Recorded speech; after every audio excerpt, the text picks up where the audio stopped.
Hi everyone! Welcome to my channel. My name is Misaqee. Today's video it's about brushes for beginners. So in this video, I will show you guys the type of brushes and cara-cara untuk menggunakannya. Okay, without wasting any time, let's start the video. I don't know what you want. Let's have a bit of fun till I downfall. My love, if you So for the first product, I'm going to show you this one. This is a beauty blender and normally people will use it for the foundation and the concealer.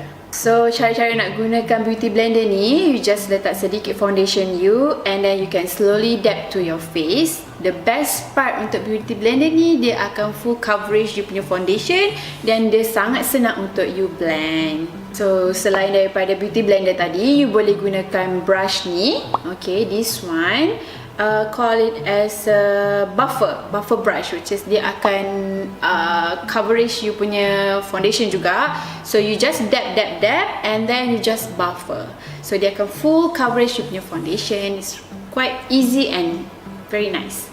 So for second item, I'm gonna show you this brush for eyebrow brush, but as well you can use as an eyeliner brush. I tahu for the beginner biasanya kita akan confused because of so many brushes in the market dengan banyak shape or whatever, but this one you can use this one item for two things, eyebrow and eyeliner. So item yang seterusnya kita pergi pada bahagian mata. So this is all the brushes for eyeshadow actually.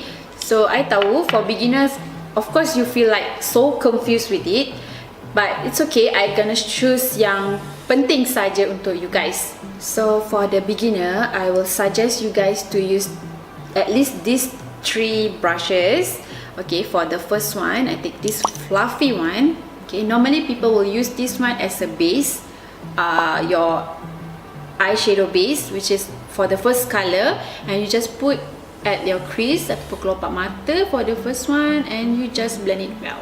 For the second one, this fluffy brush also, and we call it as a soft definer, which is we go and use it for the blend your eyeshadow at your top of crease like this. And the third one, this one, a little pointed brushes, which is like you want to go for more dramatic eyeshadow, and then dia boleh pergi dekat hujung mata you ataupun dekat bahagian tepi mata you dan more pointed.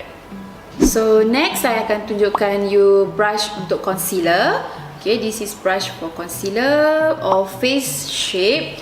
You akan gunakan you punya brush ni sebagai contour punya brush dekat pipi, bahagian dahi dan juga bahagian rahang you kat sini.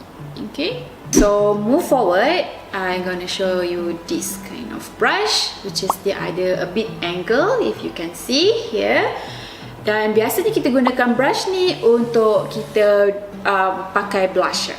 Okay, we do just like this and just like this to blend your blusher well. Okay, last but not least, this one, powder brush.